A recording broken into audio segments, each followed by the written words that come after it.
You water carefully, prune precisely, and wait all season for a harvest that never arrives. Instead, you watch healthy blossoms shrivel and turn into spotted, unusable fruit. Most growers try to fix this by spraying once the leaves look bad or the branches start dying back. By that point, the disease has already established itself. Fungicide acts like an umbrella.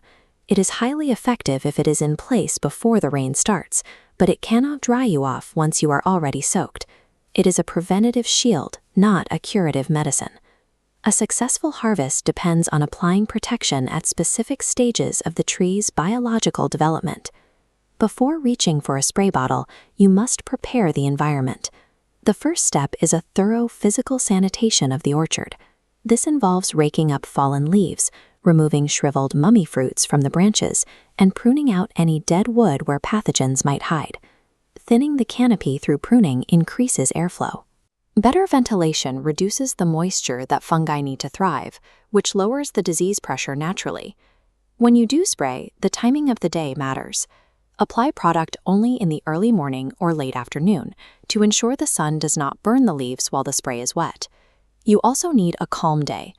Wind carries the spray away from the target, wasting the product and potentially damaging surrounding plants. Spraying a tree that is crowded and surrounded by debris is like trying to mop a floor while the faucet is still running.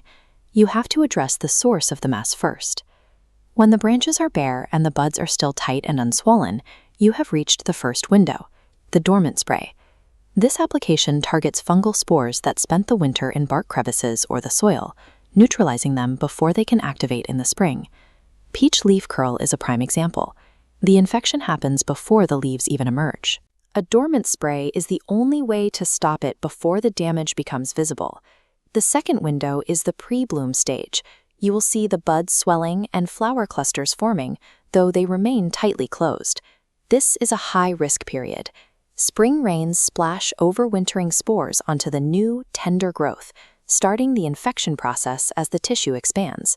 Intervening at these early stages stops the fungal life cycle before the pathogen can take hold of the tree.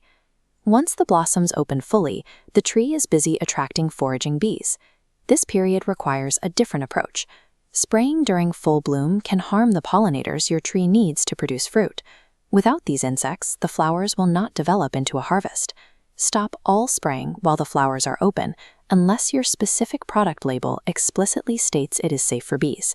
You can resume once the petals drop to the ground and you see tiny green fruits beginning to form. This is the post-bloom stage. Now, pathogens like brown rot or apple scab try to move from the foliage onto the young fruit. This final spray provides a protective layer for the developing crop. Throughout the season, moisture is the primary driver of disease. Heavy rain or high humidity makes timing even more critical, regardless of what the calendar says. Following the tree's growth stages and monitoring local weather protects both the pollinators and the fruit you intend to pick. The process is straightforward. Clean the orchard floor, then apply protection during the dormant, pre-bloom, and post-bloom windows.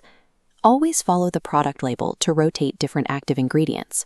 This prevents the fungi from adapting to a single chemical over time.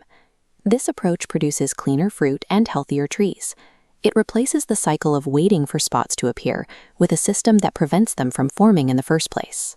Success depends on watching how your trees grow and acting at the right moment.